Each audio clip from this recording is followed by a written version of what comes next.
Summer holidays kannu call GT Holidays ku pannu. GT Holidays, South India's #1 travel brand. Sunland la samacha Shakti தானா வரும். வணக்கம் nickel Murugan. வணக்கம் sir. Actually நான் இந்த துறைக்கு முதல்ல சந்திச்ச பிஆர் நீங்க தான் நினைக்கிறேன். ஆமாம் சார். ரொம்ப நாள் முன்னாடி 28 இயர்ஸ் இருக்கும். எனக்கு இது 28th இயர். உங்களுக்கு 28 இயர்ஸ். ஆமா. நான் அவ்வளோ வருஷம் இந்த இதில் இல்லை. பட் தமிழ் சினிமா உலகத்தில் பிஆர்னா அப்போ இருந்த வேலை என்ன, இப்போ இருக்கிற வேலை என்ன? சார், அப்போ இருந்த வேலை செய்திகளை மீடியாவுக்கு கொடுத்து மீடியாவோட டெட்லைனை தெரிஞ்சுக்கிட்டு அதில் நம்ம ஆர்டிஸ்டோட டெக்னீஷியனோட நியூஸ் வர வைக்கிறது ஒரு விஷயமா இருந்தது. ஸ்டாண்டர்ட் பிஆர் அது இருந்தது. இப்போ இட்ஸ் சோஷியல் மீடியாவோட வந்ததுக்கப்புறம் நான் எப்பவுமே சொல்லுவேன், பிஆர்ன்றது ஜஸ்ட் நியூஸ் கொடுக்கறது இல்லை, it's branding and positioning, how we brand our self அப்படின்னு. அது ஒரு அறிஞர் சொல்லியிருக்காரு, வெற்றின்றது என்னன்ற போது தவிர்க்க முடியாத இடத்துக்கு வருவதுதான் வெற்றின்னு சொல்லுவாங்க. ஸோ நம்ம சம்மந்தப்பட்ட ஆர்டிஸ்ட் டெக்னீஷியனை தவிர்க்க முடியாத இடத்துக்கு கொண்டு போய் பிராண்ட் பண்ணுறது தான் பிஆர் ஒர்க்குன்றது நான் பார்க்குறேன். ஸோ இன்னைக்கு ஏகப்பட்ட அவென்யூஸ் இருக்குது. ஸோ எல்லா இடத்துலையுமே நம்ம சம்மந்தப்பட்ட கிளைண்ட்டோட நியூஸ் கொண்டு போய் சேர்க்கணுன்றது தான் என்னோட ஒர்க்கு. முன்னாடி நான் ஒரு லேமேனாக யோசிக்கும் போது அந்த பீச்சில் சுண்டல் சாப்பிட்றவங்களோட லாஜிக் என்னன்னா, சுண்டல் சாப்பிட்டோன்னா அது அந்த பேப்பரில் என்ன இருக்குன்னு பார்ப்பாங்க. ஸோ அந்த பேப்பரில் என் சம்மந்தப்பட்ட செய்தி வரணும்னு நினைப்பேன். இன்னைக்கு சோஷியல் மீடியாவில் ஏகப்பட்ட நாட் ஒன்லி ட்விட்டர், ஸ்பாட்டிஃபைலேருந்து பாட்காஸ்ட்லேருந்து எவ்வளோ டெவலப் ஆகிடுச்சு. ஸோ எல்லா இதுலையுமே நம்ம படம் சம்மந்தப்பட்ட செய்திகள் நியூஸு அவங்கள பிராண்ட் பண்ணணுன்ற அளவுக்கு எக்ஸ்பேண்ட் ஆகிடுச்சு. அதுக்கு நம்ம அப்டேட் பண்ணணும். அதுதான் நான் இப்போ பண்ணிகிட்ருக்கேன். இப்போ இந்த ஆர்டிஃபிஷியல் இன்டெலிஜென்ஸ் வந்ததுனால அதுலேயுமே ஒரு கோர்ஸ் பண்ணேன் நான். அதை வச்சு நான் என் கிளைண்ட்டை என்ன பண்ணலாம் அப்படின்றது, அது ஆர்டிஃபிஷியல் இன்டெலிஜென்ஸ் அப்புறம் டிஜிட்டல் மார்க்கெட்டிங் எல்லாத்துலேயுமே நான் அப்டேட் பண்ணிகிட்ருக்கேன். நான் ஏஐயில் என்ன பண்ணுவீங்க? ஏஐ ஆர்டிஃபிஷியல் ஏஐல இப்போ ஒரு ஆர்டிஸ்ட் ஒரு ஆடியோ பைட்ஸ் கொடுக்குறாங்கன்னு சொல்லும்போது அவங்களுக்கு டைம் இல்லைன்ற போது ஃபோனில் பேசி ஆடியோ வாங்கிட்டு அவங்களோட இமேஜை வச்சுட்டு ரெண்டுத்தையும் மிக்ஸ் பண்ணி அவங்க பேசுகிற மாதிரியான ஒரு விஷயத்த நான் ப்ரெஸ்ஸுக்கு அமைச்சிட்ருக்கேன் நான். ஐயோ, உங்களோட ஒரு just to get an idea of your journey, நீங்கள் ஒர்க் பண்ண ஒரு 5 கிளைண்ட்ஸ் அண்ட் அவங்கள சம்மந்தப்பட்ட ஒரு 5 இன்சிடென்ட்ஸ் ஜஸ்ட்டு உங்களோட ஜேர்னிக்காக சொல்லுங்கள். Sir, first Rajini sir. நான் பேசிக்கலி ரஜினி சார் ஃபேன் நான். ஸோ அவர் வீட்டில் இருந்து க்யூவில் நின்று ஃபோட்டோ எடுத்திருக்கேன் அவர் கூட. அவரோட ரசிகர் மன்ற தலைவர் தங்கமகன் படத்தப்போ வந்தபோது என்னோட ரிஜிஸ்ட்ரேஷன் நம்பர் 319. அப்போ ஒர்க் பண்ண நான் ஒரு இன்சிடென்ட்னால நான் பிஆர்ஓ ஆகி பாபா படத்தில் அவருக்கு நான் பிஆர்ஓவாக ஒர்க் பண்ணேன். அப்போ பாபா படத்தோட ரிலீஸ் டைமில் நிறைய பொலிட்டிக்கல் இஷ்யூஸ் நடந்த போது அது கொடுக்க வேண்டிய அறிக்கைகள் நிறைய ஸ்டேட்மெண்ட்ஸ் கொடுத்தோம். அப்போ first national press meet Raghavendra மண்டபத்தில் பண்ணோம். அப்போ அதோட ரெக்கி பண்ணும்போது இது பண்ணணும் இப்படி பண்ணுன்ற போது ரஜினி சார் கேட்டுட்டு, அப்படியா இது பண்ணலாமா, ஓகே நீங்கள் யாருமே தலையிடாதீங்க, அவர்கிட்ட விட்டுடுங்கன்னாங்க. ஸோ அந்த பீரியட்லேயே கிட்டத்தட்ட ஒரு 150லேருந்து 125 ப்ரெஸ் வந்தாங்க. அதை வச்சு பாம்பே டெல்லியிலேருந்து தான் வர வச்சு ஒரு நேஷ்னல் ப்ரெஸ் மீட் பண்ணோம். அந்த கொடுக்குற ஸ்டேட்மெண்ட்டில் எது கரெக்டாக இருக்கும் எது கரெக்டாக இருக்காதுன்னு டிஸ்கஷன் பண்ணும்போது எல்லா விஷயத்துக்குமே அவர் அக்செப்ட் பண்ணிட்டார் போது ஒரு பெட்டர்மெண்ட் வரும்போது இது இவர் ஒரு பிஆர்ஓ சொல்லி நம்ம கேட்குறதான்ற மாதிரி இல்லாமல் ஹி அக்செப்டட் மெனி திங்ஸ் அந்த ப்ரெஸ் மீட்டில் நடந்த ஒரு விஷயங்கள். ஸோ அது லைஃப்பில் எனக்கு மறக்க முடியாத விஷயங்கள். அதே மாதிரி கமல் சார் கூட 14 இயர்ஸ் நான் ஒர்க் பண்ணேன். ஸோ இந்த 14 இயர்ஸில் ஏகப்பட்ட அனுபவங்கள், ஏகப்பட்ட விஷயங்கள். அவருக்கு என்னென்னா, இது கஷ்டமாக இருக்குது, இது செலவாகும், முடியாதுன்ற 3 வார்த்தை சொல்லவே கூடாது. ஒரு விஷயம் சொன்னார்னா அதோட எக்ஸ்ட்ரீம் எண்டு போய் ட்ரை பண்ணிட்டு தான் சொல்லுமே தவிர எடுத்தோடனே நெகட்டிவாக பேசக்கூடாதுன்னு ஒரு விஷயம் சொல்லுவார். அதே மாதிரி அவர் ஒரு விஷயம் சொல்லுவார், அது நம்மளுக்கு புரியலன்னு வச்சுக்கோங்களேன், ஓகேன்னு சொல்லிட்டு போனாலும் பிடிக்காது. எனக்கு இது புரியலன்னு சொன்னால் அதை எக்ஸ்பிளைன் பண்ணுவார். நான் 2-3 விஷயங்கள் பண்ணும்போது, சார் நீங்கள் சொன்னது எனக்கு புரியலன்னு போது எக்ஸ்பிளைன் பண்ணும்போது அப்போ கூட இருக்கவங்க சொன்னாங்க, இல்லை அது கேட்கக்கூடாது அப்படின்னாரு. அவர் சொன்னார், அப்படி இல்லை, புரிஞ்ச மாதிரி போய் தப்பு பண்ணுறத விட புரியலன்னு கேட்குறது கரெக்டுன்ற ஒரு விஷயத்த எனக்கு அவர் கமல் சார் சொல்லி கொடுத்தாரு. அது மாதிரி அவர் பொய் சொன்னால் ஈஸியாக கண்டுபிடிச்சிருவார். ஒரு வாட்டி ஒரு சம்பவம் நடக்கும்போது ஒருத்தர் ஒரு தப்பு பண்ணிட்டாரு, எல்லாரும் கேட்டதுக்கு அவர் பண்ணவே இல்லைன்னாரு. உடனே கமல் சார் கேட்டார், சொல்லுங்கள் என்ன நடந்தது அப்படின்னாரு. அவன் இல்லை சார் அப்படின்னா, நீங்கள் பொய் சொல்கிறீங்கன்னா, ஆமாம் சார் அப்படின்னா. சொன்னால் எப்படின்னு ஒருத்தன் ஒரு விஷயம் கேட்கும் போது இன்ஸ்டண்ட்டாக சொல்லிட்டானா ஒன்றும் பேசுகிறேன் அர்த்தம். இல்லை சார் அப்படின்னாலே அவன் பொய் சொல்கிறான்னு அர்த்தம். அதனால் எல்லாரையுமே ஐ டு ஐ கான்டாக்டில் தான் அவர் டீல் பண்ணார். இப்போ இந்த விஸ்வரூபம் நடந்தபோது ஏகப்பட்ட விஷயங்கள், ஏகப்பட்ட ப்ரெஸ்ஸை ஹேண்டில் பண்ணும்போது அது நான் ஒரு தனியாளாக நின்று பண்ணும்போது அது எல்லா சப்போர்ட்டும் பண்ணார். கிட்டத்தட்ட ஒரு 1.5 மாதம் வந்து ஒரு ஹெக்டிக் ஒர்க்கு. இன்னொன்று ப்ரெஸ்ஸோட மீடியாவோட சப்போர்ட் ரொம்ப எக்ஸ்ட்ராடினரியாக இருந்தது. ப்ரெஸ் அங்கேயே தங்கி, ஏன்னா எந்த நேரத்தில் எந்த அப்டேட்டு நடக்கும் அப்படின்ற மாதிரியான ஒரு விஷயங்கள் வரும்போது அது வந்து லைஃப்பில் ஒரு மறக்க முடியாத விஷயங்கள். இன்னொன்று அஜித் சார் இன்சிடென்ட்லி இன்னைக்கு அவரோட 26th இயர் ஆஃப் வெட்டிங். அது ஒரு சந்தோஷமான விஷயம் தான். அப்போ அஜித் சாருக்கு நான் பிஆர் இன்னைக்கு நம்ம ரெக்கார்ட் பண்ற நாள் வந்து அவரோட 26th year of wedding anniversary. இதுல இருந்து ஒரு மறக்க முடியாத விஷயம் என்னன்னா, அப்போ நான் அவருக்கு ஒர்க் பண்ணிட்டு இருந்தேன். உல்லாசம் என்னோட ஃபர்ஸ்ட் படம். உல்லாசம், காதல் மன்னன், அமர்கலம், அட்டகாசம், நிறைய படம் ஒர்க் பண்ணியிருக்கேன். அப்போ நான் சொன்னேன், சார் இப்போ உல்லாசம் தான் உங்க ஃபர்ஸ்ட் உல்லாசம் தான் as a PRO. As a PRO Amitabh Bachchan corporation production. So அது பண்ணும்போது அந்த கல்யாணத்துக்கு வேலைகள் ப்ரிப்பரேஷன் பண்ணும்போது நான் சொன்னேன், ஒரு சின்ன ஐடியா சார். என்னென்னா, இப்போ உங்கள் கல்யாணத்துக்கு வந்து present CM and farmer CM plus எல்லா செலிபிரிட்டிஸும் வருவாங்க. இன்றைக்கி ஒரு சைக்காலஜி என்னென்னா, 90% செலிபிரிட்டிஸ் வந்து விஷ் பண்ணிட்டு போயிடுவாங்க, யாரும் சாப்பிட மாட்டாங்க. ஃபேமிலி, ரிலேட்டிவ்ஸ், க்ளோஸ் ஃப்ரெண்ட்ஸ் தான் சாப்பிடுவாங்க. ஆனால் அவங்கள செலிபிரிட்டிஸ் கூட்டிகிட்டு வர டிரைவர்ஸ் பசியோட வெயிட் பண்ணிட்டு இருப்பாங்க. அவங்களுக்கு நம்ம ஃபுட்டு கொடுத்தா நல்லா இருக்கும்னு. எப்படி என்ன பண்ணணும்னு கேட்டார். நான் சொன்னேன், ஒரு பேக்கெட் ஃபுட்டு, ஸ்வீட்டு, தண்ணி பாட்டிலோட ஒரு கவரில் வச்சுப்போம். செலிபிரிட்டிஸ் இறங்கி உள்ளே போகும்போது கார் எடுத்துகிட்டு போகும்போது அவங்களுக்கு கையில் கொடுத்துருவோம். அவங்களுக்கு அஜித்தோட கல்யாண சாப்பாடு சாப்பிட்டா நல்லா. வெரி குட் ஐடியா பண்ணுங்கன்னாரு. ஸோ அந்த பீரியட்லேயே கிட்டத்தட்ட ஒரு 1000 பேருக்கு மேலே ஃபுட்டு கொடுத்தாரு. ஆக்சுவலி அதுவும் ஒரு நல்ல பிஆர் தானே. ஆமாம். ஸோ அதனால இது வந்து சார் பொதுவாகவே ஒரு விஷயம் சொல்லுவாங்க, யார் சொல்கிறாங்கன்றதோட என்ன சொல்கிறாங்க பார்க்கணும்னு சொல்லுவாங்க.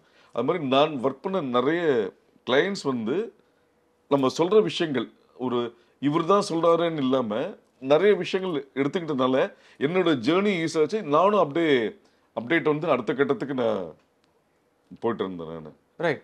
அது மாதிரி கேபி சார் வந்து ரொம்ப மறக்க முடியாத ஒரு மனிதர். இல்லைன்னா லாஸ்ட் ஒரு 10 to 12 இயர்ஸ் வந்து அவருக்கு நான் ரொம்ப க்ளோஸாக இருந்தேன். எல்லா ஒரு விஷயமும் புஷ்பகன் சாமி கூட அவரோட ஃபர்ஸ்ட் டெத் ஆனிவர்சரியில் சொன்னாங்க, நிக்கிலும் கேபியும் பேசிட்டு இருந்தாங்கன்னா வெளியில் பார்க்கல ஏதோ சண்டை போடுற மாதிரி இருக்கும், ஆர்கியூ பண்ணுவாங்க அப்படின்னு. அவர் ஒரு விஷயம் சொல்லுவார், சார் அதெல்லாம் பண்ண முடியாது சார், இப்படி தான் சார் பண்ணணுன்னுவேன். டேய் நான் சொல்கிறத கேள்றான்னு, சார் கேட்க முடியாது சார் அப்படின்வேன். ஒன்று இது மாதிரியான ஒரு சம்பவங்கள் நடந்துட்டு இருக்கும்போது நான் ஒரு வாட்டி கேட்டேன், சார் எல்லாருமே ஒரு கேபினா ஒரு விஷயம் இருக்கும், பயந்து இருப்பாங்க, விலகி இருப்பாங்க, நீங்கள் ஏன் சார் என்கிட்ட ரொம்ப சகஜமாக இருக்கு? இல்லைடா எல்லாருக்கும் எனக்கு மரியாதை கொடுக்குறேன்னு என்னை ஒதுக்கி வைக்கிறாங்க, ஆனால் நீ ஒரு ஆள் தான்டா எனக்கு வந்து என்னை கம்ஃபர்ட் ஜோனில் வச்சுருக்க அப்படிங்கும் போது அவரோட நிறைய விஷயங்கள் ஆர்கியூ பண்ணுவோம். அப்புறம் ஃபங்க்ஷன்ஸுக்கு வருவார், ஃபங்க்ஷன் முடிச்சுட்டு காரில் ஏறினோன்னே சொல்லுடான்னு டிரைவர்கிட்ட. ஒரு வாட்டி கமல் சார் வீட்டுக்கு வந்துட்டு போகும்போது காரில் உட்காண்டார், சொல்லுடா அப்படின்னாரு. கமல் சார் என்ன சார்ண்ணா? இல்லை நான் வீட்டுக்கு போகிறதுக்கு ரூட்டுன்னு. என்ன சார்ண்ணா?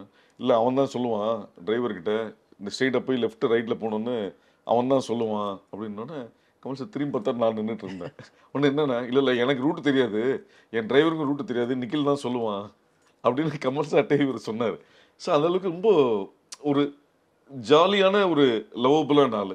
இது மாதிரி பாரதிராஜா சார் தெரியும் உங்களுக்கு, ஃபஸ்ட்டு 5 கண்டினியூஸ் சில்வர் ஜூப்ளி கொடுத்த ஒரு டைரக்டர்.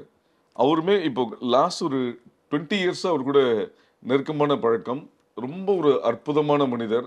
அவர் வந்து எங்கேயுமே என்னை ஒரு பிஆர்ஓன்னு சொன்னது இல்லை. என்னை பற்றின நிறைய விஷயங்கள், என்னோட 25 இயர்ஸ் ஆஃப் செலிப்ரேஷன் நிறைய விஷயம் சொல்லும்போது என் நண்பன் நிக்கில்னு தான் சொல்லுவார். ஸோ அந்த அளவுக்கு ஒரு உரிமையோடு எடுத்துட்டு பழக நாட்கள். என்னை பொறுத்த வரைக்கும் என்னென்னா, நல்லதை பின்னாடியும் கெட்டதை முன்னாடி சொல்லின்ற ஒரு கான்செப்ட் இருக்கிற மாதிரி ஒரு விஷயங்கள் ஒரு விஷயங்கள் இருக்குன்னா அதை வந்து நான் பாராட்டுறதோட, சார் இந்த மாதிரி ஒரு விஷயம் இருக்குது, இதை நம்ம வந்து வெளியில் இது மாதிரி இருக்குன்றது அவருக்கு நான் நேரடியாக எடுத்துகிட்டு போயிடுவேன். என்னோட இன்னைக்கு வரைக்கும் இருக்க எல்லா கிளைண்ட்ஸும். இப்போ நீங்கள் ஜிகர்தண்டா வந்து என்னோட 525வது படம், இப்போ வரப்போகிற விஜய் படம் என்னோட 555வது படம், கோட்டு. ஸோ இன்னைக்கு வரைக்கும் எல்லா கிளைண்ட்ஸுமே ஒரு விஷயம் சரியில்லை அப்படின்னா நான் சொல்லிடுவேன். அதுவுமே நானாக போய் சொல்லவே மாட்டேன். இது ஒரு விஷயம் பண்ணிடுங்கன்னா பண்ணிடுவேன். இது பண்ணலாமா, என்ன பண்ணணும்னு கேட்டானா என்னோட பாயிண்ட்டை துணிச்சலாக நான் சொல்ல தயங்கினதே இல்லை. இதனால நிறைய கிளைண்ட்ஸ் நான் இழந்திருக்கேன். நான் அதை பற்றி நான் கவலைப்பட்டதே இல்லை. ஏன்னா உண்மைக்கு ஞாபக சக்தி இல்லைன்னு சொல்கிற மாதிரி நம்ம பொய் சொன்னால் தான் என்ன சொல்கிறோம் ஞாபகம் வச்சுட்டு பேசணும். ஸோ நம்ம விஷயத்தில் கரெக்டாக இருக்கணுன்றது தான் என்னோட ஸ்ட்ராட்டஜி. நீங்கள் இது சொன்னீங்கல்ல, கோட் சொன்னீங்கல்ல, நீங்க இப்போ விஜய்க்கு பிஆர்ஓவா இல்ல படத்துக்கு பிஆர்ஓவா? படத்துக்கு பிஆர்ஓ ஏஜிஎஸ்க்காக. ஏஜிஎஸோட லாஸ்ட் இது ஏஜிஎஸோட 25th ஃபிலிம். ஸோ ஃபர்ஸ்ட்லேருந்து ஏஜிஎஸ் கூட நான் ட்ராவல் ஆகிட்டு இருக்கேன். நான் அவங்களோட 25th ஃபிலிம். ஸோ ஃபர்ஸ்ட் படத்துலேருந்து நான் ட்ராவல் ஆகிட்டு இருக்கேன். ஸோ இந்த இண்டஸ்ட்ரியில் ஆர்டிஸ்ட்டுக்கு தனி பிஆர்ஓன்னு இருக்காங்க, படத்துக்கான பிஆர்ஓவும் இருக்காங்க. ஆமாம். ஸோ நீங்க ரெண்டுமே பண்ணியிருக்கீங்க. ஆமாம், ரெண்டுமே பண்ணியிருக்கேன். தட் இஸ் ஆர்டிஸ்டுக்காகவும் பண்ணியிருக்கீங்க, படத்துக்காகவும் பண்ணியிருக்கீங்க. இப்போ வந்து நீங்க ஆர்டிஸ்ட்டுக்காக ஒரு பிஆர்ஓ வேலை பண்ணணும்னா அது என்ன மாதிரி வேலையா இருக்கும்? லைக் ஒரு எக்ஸாம்பிள் படத்துக்கு ஐ கேன் அண்டர்ஸ்டாண்ட், பிகாஸ் அந்த படத்தை விற்கணும், மக்கள்கிட்ட அந்த படத்தை பற்றின நியூஸ் போகணும், அதெல்லாம் சரி. பட் ஆர்டிஸ்ட்டுக்காக ஒரு பிஆர்ஓவாக இருக்கணும்னா என்ன பண்ணணும்? ஸோ அந்த அவங்கள பற்றின ஒரு பாசிட்டிவான விஷயங்கள் அந்த ஃப்ரீக்வெண்ட் டைமில் அந்த படம் சம்பந்தமாக இல்லாமல் அவங்க பண்ணுற விஷயங்கள், நல்ல விஷயங்களை இன்ஸ்டண்ட்டாக மீடியாவுக்கு ஃபீட் பண்ணிகிட்ருக்கு. அவங்கள ஒரு லைம் லைட்லேயே நம்ம வச்சுக்கணும் ஒன்று. ஸோ இங்கே என்னென்னா, நான் எப்பவுமே என்னோட கிளைண்ட்ஸை சொல்லுவேன் ஆர்டிஸ்ட் கிட்ட, சரி நம்ம ஒரு சில விஷயங்கள் வந்து நம்ம கேட்டால் தான் கிடைக்கும். நம்ம வந்து இதே முரளி கிடையாது கடைசி வரைக்கும் லவ் சொல்லாமலே இருக்கிறதுக்கு. சில விஷயங்கள் நம்ம வாய்ப்பு கேட்கணும். எப்படி கேட்குறதுன்னு வாங்க, எப்படி கேட்குறது யோசிக்காமல் ஒரு ஆர்டிஸ்ட்டை நான் சமீபத்தில் சொல்லும்போது, ஒரு டைரக்டர் கூட ஒர்க் பண்ணணும்னு உங்களுக்கு தோணுச்சுன்னா, இல்லை நான் அவங்க டைரக்ஷன் நடிக்கணும்னு கேட்கறதுக்கு உங்களுக்கு தயக்கமாக இருந்ததுன்னா, you have many options, consider me as an primary option கேளுங்க. ஏன்னா இங்கே வே ஆஃப் அப்ரோச்சும் how we brand ourselves தான் முக்கியம். ஸோ இன்றைக்கி வந்து ஒரு ஏடிஸோ நிறைய பேர் வந்து ஒரு படங்கள் ஆகும்போது இது என்ன பண்ணலான்னு யோசிப்பாங்க. நான் என்ன ஸ்ட்ராட்டஜி சொல்லுவேன்னா, அவங்க யோசிக்கும் போது அவங்க யோசிக்கிற ஃபஸ்ட்டு 3 பேரில் உங்கள் பேர் இருக்கணும். அதுக்கு நம்ம என்ன உழைச்சி நம்ம கொண்டு போய் இருக்கணுன்றது தான் என்னோட ஸ்ட்ராட்டஜியாக நான் ஒர்க் பண்ணுவேன். So not only personal artist வந்து இது மாதிரி பிராண்டிங் அண்ட் பொசிஷனிங் மட்டும் இல்லாமல் ஒரு ஃபங்க்ஷனுக்கு போனோன்னா என்ன ட்ரெஸ்ஸு இது பண்ணணும், என்ன பேசணும், யார் பேரையும் மிஸ் பண்ணாமல் பேசணும். ஒரு ஸ்டேஜில் இருக்கும்போது நடுவில் உட்காந்துருந்தேன்னா முன்னாடி நடந்து போகக்கூடாது, பின்னாடி நடந்து போகணும். அந்த ஸ்டேஜில் எப்படி நடந்துகின்ற வரைக்கும் நான் I will guide them. Right. So இந்த வேலையில் நீங்கள் நிறைய ஈகோ மேனேஜ்மெண்ட்டுன்னு ஒரு ஆஸ்பெக்ட் டெஃபரெண்ட்டாக இருக்கும். மெயினாக அதுதான். அது எப்படி பண்ணுறீங்க சார்? அது என்னென்னா, இங்கே ப்ராப்ளமே என்னென்னா, நான் சொல்லுவேன், சொன்னபடி கேட்குறதுக்கு ஆள் கிடையாது, கண்டபடி சொல்கிறதுக்கு தான் ஆள் இருக்குது. ஒன்று, நான் இது ஆரம்பத்துலேருந்து எப்படி டீல் பண்ணுறேன்னா, நான் உங்ககிட்ட ஒரு விஷயம் சொல்லுவேன், உதாரணத்துக்கு உங்கள்கிட்ட விஷயம் சொல்லுவேன், நீங்கள் எனக்கு ஒரு விஷயம் இது நிக்கில் இது பண்ணிடுங்கன்னு சொல்கிறீங்க. பண்ணும்போது நான் சொல்லுவேன், அது கரெக்டாக இருக்கும் பட்சத்தில் பேடி இது ஓகே பண்ணிடலாம், இது இப்படி பண்ணிடலான்னு சொல்லுவேன். அது சரியில்லாத பட்சத்தில் நான் சொல்லுவேன், பேடி இது உங்களுக்கு ஓகேனா பண்ணலான்னு சொல்லிவிடுவேன். அப்போது நீங்கள் இல்லை எனக்கு ஓகேனா புரியலனா, இல்லை நீங்கள் ஒரு விஷயம் சொல்கிறீங்க, இதோட ரியாக்ஷன் இது ஆகும், இந்த வார்த்தைகள் வந்து இப்படி ஆகும், ஆனால் அதுக்கு இப்படி மாற்றி போட்டால் இப்படி ஆகும்னு சொல்லும் போது எனக்கு 2 உச்ச நட்சத்திரங்களில் இது மாதிரி ஒரு விஷயங்கள் நடந்தது. அப்போது ஒருத்தர் கூட இந்த அசிஸ்டன்ட் டைரக்டர் சொன்னார், சார் நீங்கள் அப்படி யோசிக்கக்கூடாது, இதை நீங்கள் இப்படி புரிஞ்சுக்கணும், நீங்கள் எதுக்கு ஆர்கியூ பண்ணுறீங்கன்னு கேட்டார். நான் சொன்னேன், நம்ம கொடுக்குற அறிக்கையே தமிழில் கொடுக்குறோம், இதை இந்த அர்த்தத்தில் படித்துக் கொள்ளவும் சப்டைட்டில் போட முடியாது. ஒருத்தரோட மனநிலையில் எப்படி புரிஞ்சுப்பாங்கன்றது தான் நம்ம பார்க்கணுமே தவிர, நம்மளுக்கு புரிஞ்சது தான் இதுதான்றது கிடையாது. நம்ம கொடுக்குறதே பிரிண்ட் தான் கொடுக்குறோம். அப்படின்ற போது இது இங்கே மாறணும்னு சொல்லும் போது அவங்களே யோசிச்சு அதை மாற்றிருக்காங்க. ஒன்று. இன்னொன்று சார், இங்கே ஈகோ வந்து இருக்க தான் சார் செய்யும். ஒன்று நான் சொல்லுவேன், நான் வந்து ஒரு பிஆர்ஓ, இன்னமும் என் ஃபங்க்ஷன்ஸில் ஸ்டேஜில் சேர் போடுறதுலேருந்து கீழே தண்ணி பாட்டில் வைக்கிற வரைக்கும், ஆர்டிஸ்ட் வந்தால் கார் கதவை திறந்து விட வரைக்கும் நான் தான் பண்ணுவேன். அப்போ கேட்பேன், என்னங்க நீங்கள் போய் நான் சொன்னேன், இந்த வேலைக்கு வந்துட்டோம், இதில் 100% நாம தான்றது முடிவு பண்ணணும். நான் ஏன் கார் கதவை திறந்து விடணும், நான் ஏன் சேர் போடணும்னா இந்த தொழில் விட்டு போயிடணும். இதை எனக்கு சொல்லி கொடுத்தது கேபி சார். என்னென்னா, சின்ன பேரவியில் ஷூட் பண்ணிட்டு இருக்கும்போது ஒரு ஷாட் முடிச்சுட்டு அடுத்த ஷாட்டு கடல் நடுவில் போய் நிச்சுட்டு ரகு இங்கே கேமரா வைக்கணும் போது, அது மாதிரி ஏக் துஜே கிளையில் மலை மேலே போவாங்களாம். ஒரு ஷாட் முடிச்சுட்டு கேபி சார் மலை மேலே போய் அடுத்த ஷாட் இங்கே அப்படின்னு வரான். அப்போ கேட்டாங்களாம், இது இங்கேருந்தே சொல்லியிருக்கலாமே போது கேபி சார் சொன்னார், நம்ம சொல்லலாம், அப்புறம் கூட இருக்கிறவங்க சொல்லுங்க, ஆமாம் இவர் இங்கே இருந்துட்டு சொல்லுவார், அங்கே அவ்வளோ தூரம் யார் நடக்கிறது, நம்ம போயிடுனா பின்னாடி வந்துடுவாங்கன்னுவாங்க. அதே தான் நான் ஃபாலோ பண்ணுறேன். எனக்கு வந்து என் டீம் நிறைய பேர் இருக்காங்க, பட் எல்லா வேலையும் நான் தான் செய்வேன். நான் செஞ்சுட்டா ஆட்டோமேட்டிக்காக அவங்க செஞ்சிடுவாங்க. இதில் ஈகோ இருக்க தான் சார் செய்யும். என்னென்னா, அது என்னென்னா சில நேரத்தில் வந்து அக்செப்ட் பண்ணாமல் ப்ராப்ளம் ஆயிருக்கு. ஒன்று அதுதான் நான் சொல்வேன், கிரைசிஸ் மேனேஜ்மெண்ட்னு ஒரு விஷயம் இருக்குது, நான் அதுலேயும் பண்ணிகிட்ருக்கேன். இப்போது ஒரு விஷயம் நடந்துருச்சு, ஓகேங்களா, ஒரு ஒரு ஒரு நடிகை ஒரு இயக்குனரோட 100வது படத்தில் நடிக்கிறாங்க. நடிக்கும் போது என்னாச்சு, அவங்க சொன்னாங்க, இல்லைம்மா இதுதான், இல்லை நான் எப்படியும் இதை நடிக்கணும், நான் இதனோட நடிச்சிட்டாங்க. நடிச்சு முடிச்சு உங்களுக்கு தெரியும், சினிமாவில் ஃபுட்டேஜில் நிறைய விஷயங்கள் போயிடும். படத்தோட ப்ரீமியர் நடக்குது. ப்ரீமியரை பார்த்தீங்கன்னா ஒரு சீனு, ஒரு சாங்கு, ஒரு மேரேஜ் அதோட இல்லை, படத்துலேயே இல்லை. டோட்டலாக அவங்க அழுது என் லைஃப் போச்சு, இது போச்சு, என்ன பண்ணுறேன்னு தெரில, அச்சா போச்சானாங்க. சார் ஒரு லைஃபும் போகல, எல்லாமே நம்ம வே ஆஃப் ஹேண்ட்லிங் தான். இல்லை நான் என்ன பண்ணுறது போச்சு. நான் சொன்னேன் ரொம்ப சிம்பிள், எல்லோருக்கும் அந்த இயக்குனரின் இயக்கத்தில் நடிக்க வேண்டும் என்ற ஒரு ஆசை இருக்கிறது. அது 100வது படம்ன்றனால நான் தான் போய் கேட்டேன். அப்போது அங்கே ப்ரொடக்ஷன் என்ன சொன்னாங்கன்னா, ஒரு சாங்கு, ஒரு சீனு, ஒரு மேரேஜ் இதுதான் இருக்குன்னு சொன்னாங்க. நான் அதை அக்செப்ட் பண்ணிக்கிட்டேன். அதனால எனக்கு ரொம்ப ஹாப்பி. எனக்கு கட்டானதை பற்றி கவலையே இல்லைன்னு ரிவர்ஸில் பால் போடுங்கன்னு ரிவர்ஸில் பால் போட்டு அது ஒர்க் அவுட் ஆயிடுச்சு. ஸோ ஒரு மாதிரி ஒரு பொலிட்டிக்கலான வேலை. அதை விட மோசம். இல்லை நிஜமாவே இப்போது பிராண்டிங், பொசிஷனிங் இதெல்லாம் வந்து நம்ம யூஸ்வலாக மார்க்கெட்டிங், பிஸ்னஸ் இந்தியா இந்த மாதிரி மேகசின்ஸில் தான் கேள்விப்படுறோம். சினிமா இண்டஸ்ட்ரி சம்மந்தமாக நம்ம அவ்வளோ கேள்விப்படுறது இல்லை. So can you give an example? நான் என்னோட ஆர்டிஸ்ட்டை சொல்கிறது என்னென்னா, you should be easily approachable but not easily reachable அப்படின்னு சொல்லுவேன் நான். இப்போது மெட்ராஸ் டாக்கீஸ்க்கு நான் நிறைய படம் பண்ணியிருக்கேன். நடுவில் காற்று வெளியிடைன்னு ஒரு படம் வந்த போது some difference of opinion between the hero and myself அப்படின்ற மாதிரி ஒரு விஷயம் போயிட்டு இருக்கும்போது ப்ரொடக்ஷன் வந்து சொன்னாங்க, ஹீரோ சைடில் வந்து உங்களை வேண்டாம், அவங்க பிஆர்ஓ தான் இருக்கணும்னு சொன்னாங்க. என்ன சொன்னாங்க, ஓகே நோ ப்ராப்ளம் சொல்லிட்டு நான் அந்த படம் ஒர்க் பண்ணல. அதுக்கப்புறம் செக்கச்சி வந்த வனம் நான் பண்ணும்போது இது ஒரு உங்களுக்கு தெரியும் ஒரு மெகா ஸ்டார் காஸ்ட் விஷயங்கள் வரும்போது இது எல்லாம் முடிஞ்சுது. படம் வர்றப்போ என்ன பண்ணலான்ற போது வழக்கம் போல் ஒரு தமிழ் படத்துக்கு இங்கிலீஷில் யோசிப்போம் இல்லையா, you have to do this that அப்படின்னு. அது மாதிரி ஒரு டிஸ்கஷன் வந்தபோது நான் அமைதியாக இருந்தேன். நான் இருந்தபோது மனுஷர் கேட்டார் என்ன பண்ணலான்னாரு. சார் நீங்கள் காற்று வெளியிடை படத்தில் வந்து கண்ணா பின்னாடி இன்டர்வியூ கொடுத்துட்டீங்க. அதாவது புதுசாக ஒருத்தன் வந்து நான் நாளைக்கு தான் வந்து யூடியூப் ஆரம்பிக்க போகிறேன்னா அவனுக்கும் கூப்பிட்டு கொடுத்துட்டீங்க. ஸோ நாங்கள் கொடுத்தது தப்புன்னு சொல்லலை. மணி சார்ன்றது ஒரு பிராண்டு.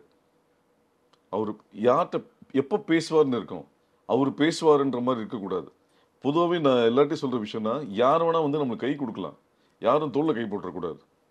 நான் செக்கச்சவங்க என்ன சொன்னேன்னா, இதில் இன்சிடென்ட்லி இவ்வளோ ஆர்டிஸ்ட் இருக்காங்க, இவங்க எல்லாரும் படம் பற்றி பேசிட்டோம். எல்லாரும் பேசும்போது மணிசார் பற்றி பேசுவாங்க. ஆனால் மணிசார் பேசவே கூடாது. என்ன பண்ணலான்னாரு, இன்னைக்கு படம் ரிலீஸ் இன்னைக்கு காலையில் நூன் ஷோ முடிஞ்சதுக்கப்புறம் ஒரு 3 நாள் நீங்கள் ஃப்ரீ ஆகிடுங்க. யார் வந்து கேட்டாலும் இன்டர்வியூ கொடுங்க, சக்ஸஸ் ஆஃப் ஃபிலிம் கொடுங்க. ஏன்னா உங்கள் பாலிசி பிரகாரம் கதை சொல்ல மாட்டீங்க, சீன் சொல்ல மாட்டீங்க, நான் அப்படி பண்ணியிருக்கேன் இப்படி பண்ணியிருக்கேன்றது ஒரு speaking about the success it will work out அப்படின்னும் போது இது வந்து எம்ஜிஆர் ஃபார்முலா தான். நீங்கள் எம்ஜிஆர் படத்தில் பார்த்தீங்கன்னா எல்லாரும் எம்ஜிஆர் பற்றி பேசுவாங்க, எம்ஜிஆர் பேசவே மாட்டார் கம்மியாகவே. அது மாதிரி ஒரு ஸ்ட்ராட்டஜி பண்ணலன்னொன்னே இதுதான் நிக்கில் வேணுன்ற வார்த்தையை சொன்னார் அவர். அந்த ஸ்ட்ராட்டஜி ஒர்க் அவுட் பண்ணால் அது பெருசாக ஒர்க் அவுட் ஆச்சு. அதுதான் என் பார்வையில் அதுதான் நான் ஒரு பிராண்டிங் சொல்லுவேன். ரைட். பட் நீங்கள் வந்து இப்போ செக்கச்சி வானம்ல பார்த்தீங்கன்னா நிறைய ஆக்டர்ஸ் இருக்காங்க, அவங்க எல்லாருக்குமே அவங்களோட பிஆர்ஓ இருப்பாங்கல்ல. ஆமாம். ஸோ இந்த மாதிரி பிஆர்ஓஸ்குள்ள ஒரு இது வருமா? நிறைய ப்ராப்ளம் வரும். அதாவது நான் சொல்லுவேன், we have according to mathematical Ramanujam நான் சொல்லுவேன், we have solution for all problem except ego problem. இங்கே என்னன்னா அதை மீறி தான் நம்ம ஜெயிக்கணுன்ற ஒரு விஷயம் இருக்கு. இங்கே என்னன்னா இன்னைக்கு ஒரு 5 இயர்ஸ்க்கு முன்னாடி நான் சொன்னேன், சோஷியல் மீடியா நான் ட்விட்டரில் 2022 அது முன்னாடி நான் 80s நான் ட்விட்டர் வந்தப்போ நான் ஜாயின் பண்ணேன். ஒரு 5 இயர்ஸ் முன்னாடி சொன்னேன், சோஷியல் மீடியாவோட ஆதிக்கம் இன்னும் ஜாஸ்தியாகும், பிஆர்ஓன்ற ஒரு விஷயம் இல்லாமல் போகும். ஆனால் நம்ம இன்னைக்கு ஈகோவில் ஒருத்தர் அடிச்சிட்டு இருக்கோம், பிஆர்ஓன்ற ஒரு விஷயம் இல்லாமல் போகிறது கம்மியாக போகும்னு யாரும் ஒத்துக்கல, எனக்கு சண்டை போட்டாங்க. இன்னைக்கு அது ஆயிடுச்சு. இன்னைக்கு எல்லா நியூஸ் சேனல்லையுமே இந்த நடிகர் தன் வலைதளத்தில் கூறியதாவதுன்னு ஒரு செக்மெண்ட்டே வச்சுட்டாங்க. அது மாதிரி இன்னைக்கு ஆர்டிஸ்ட் என்ன ஃபீல் பண்ணாங்கன்னா, நான் ஒரு ட்வீட் போட்டால் அது நியூஸ் ஆகும்போது நான் எதுக்கு பிஆர்ஓ வச்சுக்கணும். இன்னைக்கு நம்ம வாட்ஸ்அப் குரூப் இருக்கு. முன்னாடி ஒரு சிஸ்டம் என்ன இருந்ததுன்னா, இப்போ ஒரு பரத்வாஜ் ரங்கனை வந்து காண்டாக்ட் பண்ணணும், அவரோட பிஆர்ஓ மேனேஜர் யாரு, எங்க பேசலான்னு கேட்டுட்டு இருந்தாங்க. இப்போ என்னன்னா, can I have Bharadwaj Rangan number mister எல்லாம் காண போயிடுச்சு. Can I have Bharadwaj Rangan number please கூட கிடையாது. அடுத்த செகண்ட் வந்து செக் இன்பாக்ஸ் வருது, நம்பர் வந்துடுது. உங்களுக்கு காண்டாக்ட் பண்ணிடுறாங்க, நீங்களும் போயிடுறீங்க. அப்போ there is no need of PR. இது எங்க தேவைப்படுதுன்னா, ஒருத்தரை வந்து யாரும் ஆக்சஸ் பண்ண முடியல அப்படின்ற ஒரு விஷயத்துக்கு தான் பிஆர் தேவைப்படுதே தவிர, மற்றபடி எவ்ரி திங் இஸ் ஓப்பன்.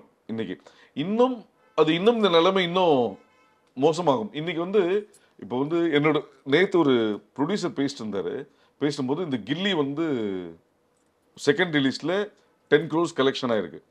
இப்போ காட்ஸில்லா பெரிய ஹிட்டு, கிறிஸ்டபர் நோலன் படம் பெரிய ஹிட்டு. அவர் வந்து ஒரு படத்துக்கு பட்ஜெட் பிளான் பண்ணிட்டு இருக்கும்போது நான் பேசிட்டு இருக்கும்போது சொன்னாரு, இந்த 3 படங்களுக்குமே எந்த சோஷியல் மீடியாவும் இல்லை, யாரும் ட்வீட் போடல, எந்த இன்ஃப்ளூயன்சஸும் வீடியோ கண்டென்ட் போடல. ஓகே, எந்த செலவும் இல்லை, பேனர் இல்லை, ஹோர்டிங் இல்லை, போஸ்டர் இல்லை, இது ஓடுது இல்லைன்னாரு. ஆமாம் சார் ஓடுது அப்படின்னா. ஸோ படத்தோட கண்டென்ட்டை நீங்கள் முக்கியமாக இருந்ததுன்னா சோஷியல் மீடியாவோட இன்ஃப்ளூயன்சஸ் கண்டென்ட் தேவைப்படாது. இன்னைக்கு வந்து சிஸ்டம் மாறி போய் இன்னைக்கு நிறைய ஆர்டிஸ்டும் என்ன நினைக்கிறாங்கன்னா, ஒரு ட்விட்டரில் நம்ம ட்ரெண்டிங்காக இருக்கணும், இன்ஃப்ளூயன்சஸ் மார்க்கெட்டிங்கில் நம்ம வந்து ரீல்ஸில் வரும்போது பார்த்தோன்னா அது நம்மளோட அடுத்த கட்டத்துக்கு அது பயன்படும்னு நினைக்கிறாங்க.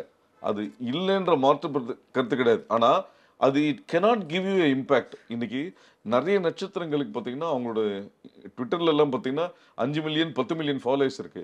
ஆனால் அவங்க படங்கள் ஒரு ஷோ கூட ஓட மாட்டேங்குது. So social media it's giving an impact, but it's not converting into tickets. அது ஏன் சார் கடந்து போயிடுறாங்க.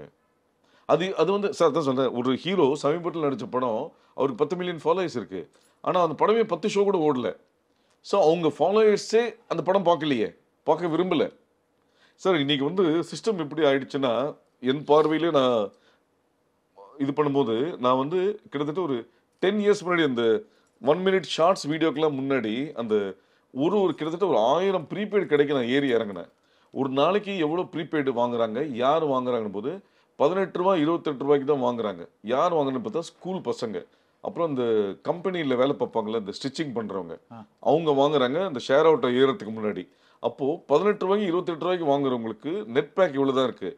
அப்போ நீங்கள் 3 நிமிஷம் ட்ரெய்லர் கொடுத்தா பார்க்க மாட்டாங்க. அதனால ஒரு 30 செகண்டோ 1 மினிட்குள்ளேயோ ட்ரெய்லர் கொண்டு வாங்கன்னு ஒரு சிஸ்டம் நான் கொண்டு வந்தேன். அது இட் பிகம் இஸ் ஷார்ட்டாக ஒர்க் ஆகுது இன்னைக்கு. அதாவது நிறைய இன்டர்வியூஸுமே எப்படி ஆயிடுச்சுன்னா, நம்ம ஆஞ்சநேயர் அந்த காலத்தில் வந்து கண்டேன் சீதையை சொன்ன மாதிரி தான், வணக்கம் இப்போது நம்ம வந்து பார்த்துட்டு இருக்கிறது இந்த சேனல், அதெல்லாம் தேவையில்லை. நீங்கள் என்ன சொல்ல வரீங்க, ஆடியன்ஸ் அப்படி டியூன் ஆகிட்டாங்க. அந்த ஹாஃப்வே ஓப்பனிங் அந்த அந்த அந்த இதுக்கு ஃபாஸ்ட் ஆகிட்டாங்க. இன்றைக்கி ஒரு ஃபஸ்ட் லுக் போஸ்டரையும் நீங்கள் போட்டிங்கன்னா அந்த ஃபேஸ்புக்கில் வந்து 5 மினிட்ஸில் வந்து இதோட ஒரிஜினல் என்ன, இது எங்கேருந்து எடுத்தாங்கன்ற வரைக்கும் போட்டுடுறாங்க. இது எந்த மியூசிக் பின்னாடி எந்த மியூசிக் நடந்ததுன்னு போடுறாங்க. ஸோ நம்ம புதுசாக சொல்ல வேண்டியது இருக்குது. So we have to connect with the people. If you are not able to connect, நீங்கள் என்ன சோஷியல் மீடியாவில் பண்ணி என்ன இன்ஃப்ளூயன்சஸ் செலவு பண்ணாலும் பொதுவாக வந்து நம்ம பெரியவங்க என்ன சொல்லுவாங்க, சாப்பிடும்போது பேசக்கூடாதுன்னுவாங்க.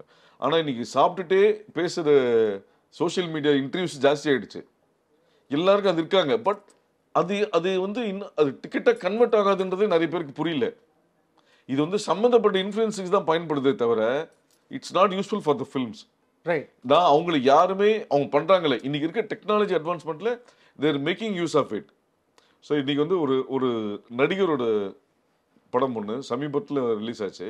ஒரு சிஸ்டம் என்ன பிளான் பண்ணும்போது என்ன சொன்னாங்க, இந்த மீடியாவுக்கு இவ்வளோ ப்ரமோஷன், இந்த மீடியாவுக்கு இவ்வளோ, ஹோர்டிங்க்கு இவ்வளோ இப்படின்னு ஒரு பெரிய பட்ஜெட் கொடுத்தாங்க. நான் சொன்னேன், என்ன கேட்டாங்க எல்லாம் முடிச்சு இது பண்ணலாம் போது நான் எதுவுமே பேசல. நான் சொன்னாங்க, நீங்கள் ஒன்றுமே சொல்லி என்ன பண்ணலான்னு. அது நான் சொன்னேன், இந்த சிஸ்டமே வேணாம், நான் ஒரு சின்ன ஐடியா சொல்கிறேன். இன்றைக்கி வந்து தேட்டரில் போய் புக் பண்ணுற சிஸ்டம் இல்லை, book my show ticket new தான் இருக்குது. 30 ரூபா யோசிக்கிறது இல்லை. என்ன பண்ணலன்னா மேஜர் சிட்டிஸில் first 3 days noon matinee evening டோட்டலாக வந்து 20-25 லட்ச ரூபாய்க்கு டிக்கெட் வாங்கிடுவோம். டிக்கெட் வாங்கிட்டு லோக்கல் கேபிள் டிவியில் படத்தை ப்ரமோட் பண்ணி உங்கள் ஃபேமிலிக்கு 5 டிக்கெட் கொடுக்குறோன்னு சொல்லிட்டு அந்தந்த ஷோவில் வந்து வெளியில் வர மக்கள்கிட்ட ஆடியன்ஸை வந்து இன்டர்வியூ எடுத்து போடுவோம். அப்போ ஒரு புக் மை ஷோவில் போய் பார்க்கும்போது இந்த படத்துக்கு 3 நாள் ஃபுல்லுன்ற போது ஒரு பாசிட்டிவ் விஷயம் வரும்னு டிசைட் பண்ணோம். அது பெருசாக ஒர்க் அவுட் ஆச்சு. ஹோர்டிங் இல்லை, சோஷியல் மீடியா ப்ரமோஷன் இல்லை, எந்த மீடியா ப்ரமோஷன் இல்லை. இன்னொன்று அந்த 25 lakhs வாங்கின டிக்கெட்டு டிஸ்ட்ரிபியூட்டர் ஷேரில் 60% அவங்களுக்கே திரும்பி வந்துடுச்சு. மாதிரி ஷோ. இது ஒரு விதமான சீட்டிங்கா நிக்கில்? பிகாஸ் நீங்கள் பார்த்தீங்கன்னா you are trying to show that the film is full. Sir இன்னைக்கு அதான் நடந்துட்டு இருக்கு சார். I don't believe. சமீபத்தில் ரிலீஸ் ஆகிற எல்லா படங்களும் பார்த்தீங்கன்னா அந்த இப்போ அந்த ஷோஸ் போடுறதுக்கு பதில் டெக்னீஷியன் ஷோ இது ஷோ ஒரு ஃபர்ஸ்ட், ஏன்னா இன்னைக்கு வந்து பீப்புள் வந்து ஃபர்ஸ்ட் ஷோ ரிவ்யூ வந்து நம்ப ஆரம்பிச்சிட்டாங்க. ஸோ அது வரும்போது பாசிட்டிவாக இருக்கணுன்றதுக்காக இவங்களே 100 டிக்கெட் 200 டிக்கெட் அதை தான் நம்புறாங்க. அதை நம்புறாங்க. இவங்களே 100 டிக்கெட் 200 டிக்கெட் கொடுத்து அமிச்சு அது வெளியில் வரும்போது ஒரு பாசிட்டிவ் ரிவ்யூஸ்க்காக பார்க்குறாங்க. நான் ஒரு தேட்டரில் வந்து முன்னாடி இப்போது 9 மணி ஷோ முன்னாடி 5 மணி ஷோ இருக்கும்போது ரோகிணி தேட்டரில் கேட்டேன், சார் நீங்கள் உங்கள் ஃபேமிலியோட எல்லா படத்துக்கும் காலைல வரீங்களே, நீங்கள் அவ்வளோ சினிமா ரசிக்கிறேன். அப்படிலாம் இல்லைங்க, பின்ன எதுக்கு சார் பண்ணா? இல்லைங்க, வெளில வரும்போது ஒரு 30 கேமரா இருக்குது, நான் இன்டர்வியூ கொடுக்கும்போது ஊரில் இருக்க எங்கள் ரிலேஷன்லாம் பார்க்குறாங்க, அதுக்கு தான் வரேன் அப்படின்றான். அப்புறம் இன்னொருத்தர் வந்து ஜிகே சினிமாஸில் படம் எப்படி இருக்குன்னா, ஐயோ நான் தூங்கிட்டேன் அப்படின்னா. சார் தூங்கத்துக்கு எதுக்கு இப்போ வரேன்னு? இல்லை சார் இப்படி தூங்கிட்டேன் இப்படி வச்சா தான் என் ஃபோட்டோ தம்ப்நெயில்ல வைக்கிறாங்க, இல்லைன்னா உள்ளே வச்சிடுறாங்கண்ணா. ஸோ ஆடியன்ஸ் தம்ப்நெயில் வரைக்கும் யோசிக்கிறாங்க. வா ஐயோ. ஸோ எனிவே ஃபைனலி நிக்கில், நம்ம பேசிட்டே போகலாம், பட் இது மட்டும் உங்களோட 28 வருஷ ஜேர்னி பார்க்கும்போது உங்களுக்கு எப்படி ஃபீல் ஆகுது? அண்ட் இப்போ நீங்கள் இந்த டெக்னாலஜி கஸ்பில் இருக்கிறது, உங்கள் ஜாபோட ரெலவென்ஸ் இனிமே உங்கள் ஜாப் ஒரு பிஆர்ஓங்கிற ஒரு ஜாபோட ரெலவென்ஸ் இதை பற்றி, இந்த ரெண்டுத்தை பற்றியும் நீங்கள் சொல்லுங்கள் சார். இது வந்து I always still feel I'm a learner. So இந்த கோவிட் வந்த போது எல்லாரும் செல்ஃப் குவாரண்டைன்னு ஒரு விஷயம் சொன்னாங்க. நான் அதை எப்படி யோசிச்சேன்னா செல்ஃப் அனலைசிங் பீரியட்னு யோசித்தேன். In what way we are lagging, what way I have to update. So basically I will speak Tamil, Telugu, Malayalam, Kannada. Hindi புரியும், அதனால் பேச வராது. ஸோ ஹிந்தி ஸ்போக்கன் ஹிந்தி முடித்தேன் கிளாஸு. அப்புறம் நீ 1 மினிட் ஷார்ட்ஸ்னு ஒரு விஷயம் வந்ததுனால ஆன்லைன் எடிட்டிங் கோர்ஸ் ஒன்று பண்ணேன், அப்டேட் பண்ணிக்கிட்டேன். அப்புறம் ஒரு விஷயம் பேசிகிட்டு இருக்கும்போது நம்ம எப்படி இருந்தாலும் சினிமாவில் தான் இருக்க போகிறோம், இதில் என்னென்னலாம் தொழில்நுட்பத்தை நம்ம அடாப்ட் பண்ணிக்கணும்னு யோசிச்ச போது ஒரு சென்னை இன்டர்நேஷ்னல் ஃபிலிம் ஃபெஸ்டிவலில் ஒரு கொரியன் அம்பாசிடர் அவரை மீட் பண்ணும்போது 2024 எண்ட்லேருந்து ஃபிலிம்ஸ்க்கு நிறைய ஃபண்டிங்கும் நிறைய ஓப்பனிங்ஸ் இருக்குதுன்னு சொன்னபோது I apply to learn Korean language. So ஒரு 6 months கொரியன், 6 months ஜாப்பனீஸ், இது மாதிரி ஒரு லாங்குவேஜஸை கற்றுக்கிட்டு I want to update my cells and travel abroad. So என்ன ஒன்றா யார் கொரியா போனாலும் ஒன்று என்னை கூப்பிட்டு போனோம், இல்லை நம்ம கொரியாவில் போய் பிஆர்ஓ வேலை பண்ணலாம் அப்படின்றது தான் என்னோட ஃபியூச்சர் பிளான். தமிழை வேணாட்டீங்க? வேணான்னு சொல்லலை. சரி, இங்கே ஆப்ஷன்ஸ் நிறைய இருக்கு இல்லையா, அவென்யூஸ் நிறைய இருக்குது. ஸோ இங்கே என்னன்னா தேடல்னு ஒரு விஷயம் இருக்கணும் போது லாஸ்ட் வீக் வந்து எங்கள் ஃப்ளாட்ஸ்க்கு ஒருத்தர் வந்து ஒரு கார்டு கொடுத்தாரு. சார் நீங்கள் அசோசியேஷன் மீட் பண்ணணுன்னாரு. என்னென்னா நான் வந்து dog walker and man walker அப்படின்னாரு. நான் சொன்னேன் புரியல அப்படின்னேன். இல்லை இன்றைக்கி எல்லாருமே பிஸியாக இருக்காங்க, ஸோ எல்டர்லியை வந்து வாக்கிங் கூப்பிட்டு போகிறதுக்கே இல்லை. ஐயோ. ஸோ நான் வந்து எல்டர்ஸ் பீப்புள் வந்து வாக்கிங் கூப்பிட்டு போயிட்டு நாங்கள் பேப்பர் எடுத்துகிட்டு வருவோம், பேப்பர் பிடிச்சி நியூஸ் அப்டேட் பண்ணுவோம் அப்படின்னு சொன்னார். அப்புறம் வந்து அதே மாதிரி வயசான வீட்டில் நாய் இருந்ததுன்னா நாயை வாக்கிங் கூப்பிட்டு போயிட்டு வந்து எங்காலும் குளிப்பாட்டி கொடுத்துருவாங்க. Sir we are running this business அப்படின்னாரு.